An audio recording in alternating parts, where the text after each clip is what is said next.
Hello friends, இன்றைக்கி நம்ம பார்க்க போகிறது எக்ஸ் மினிஸ்டர் திரு செங்கோட்டையன் அவர்கள் தமிழக வெற்றி கழகத்தில் இன்றைக்கி சேர்ந்திருக்காரு.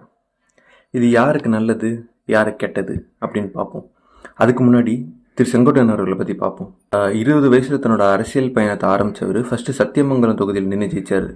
அதுக்கப்புறம் 1980லேருந்து இப்போ வரைக்கும் கோபி தொகுதியில் நின்று ஜெயிச்சிருக்காரு. 8 முறை தோல்வி இல்லாமல் ஜெயிச்சார் அப்படிங்கிற ரெக்கார்டை அவர் தான் வச்சுருக்காரு. அது மட்டும் இல்லாமல் நானே நேரில் போய் கூப்பிட்டா கூட அவர் கண்டிப்பாக டிஎம்கேக்கு வரமாட்டார் அப்படின்னு திரு கலைஞர் அவர்களே சொல்லியிருக்காரு. அது மட்டும் இல்லாமல் பல தடவை மினிஸ்ட்ரியில் இருந்திருக்காரு. போக்குவரத்துறை போன்ற பல மினிஸ்ட்ரி இருந்திருக்காரு. ஜெயலலிதா அவர்கள் அவரோட கடைசி காலகட்டத்துக்கு கொஞ்சம் முன்னாடி அவரை மினிஸ்டர் பதவியிலேருந்து தூக்கியிருந்தாங்க. அப்பயும் கூட ஏடிஎம்கே விட்டு போகாமல் அங்கேயே இருந்தார். ஜெயலலிதா அவர்கள் இறந்தும் கூட சேகர்பாபு, செந்தில் பாலாஜி போன்ற அமைச்சர்கள் அங்கேருந்து டிஎம்கேக்கு போனாலும் இவர் அங்கேருந்து போகாமல் அங்கேயே ஏடிஎம்கேல இருந்தார். அப்படி இருந்த திரு செங்கோட்டையன் அவர்கள் இப்போ ஏடிஎம்கேல நிலவர மனக்கலசப்பு காரணமாக ஏடிஎம்கேலேருந்து பிரிஞ்சு டிவிகேல சேர்ந்திருக்காரு. இது யாருக்கு கெட்டதுன்னு முதல்ல நம்ம இப்போ பார்ப்போம்.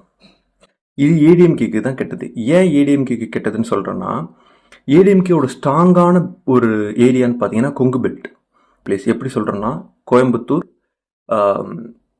சேலம், ஈரோடு, நாமக்கல், கரூர், காங்கேயம் இந்த மாதிரியான ஏரியா தான் ஏடிஎம்கே ஸ்ட்ராங்காக ஜெயிக்கக்கூடிய ஏடிஎம்கே கோட்டன் கூட சொல்லலாம். அங்கே தான் திரு எடப்பாடி அவர்களோட உரிமை கிட்டத்தட்ட அங்கே தான் இருக்குது.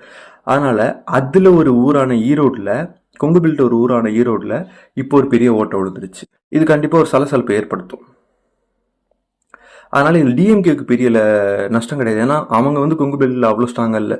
டிஎம்கேவோட ஸ்ட்ராங்கான ஏரியான்னு பார்த்தீங்கன்னா டெல்டா தான் டிஎம்கே கண்டிப்பாக ஜெயிச்சிடும்.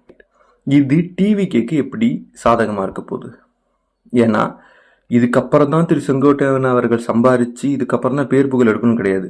விஜய் அவர்களோட வயசே 52. திரு செங்கோட்டையன் அவர்களோட அரசியல் அனுபவமே 50 வருஷத்துக்கு மேலே.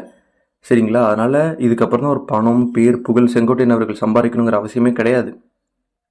அவர் ஏற்கனவே இன்னைக்கு டிவிக்கில் இருக்கிறவங்க பார்க்கணும்னு நினைக்கிற எல்லா விஷயத்தையுமே பார்த்து சலிச்சு அழுத்து போய் தான் இங்கே வந்திருக்காரு.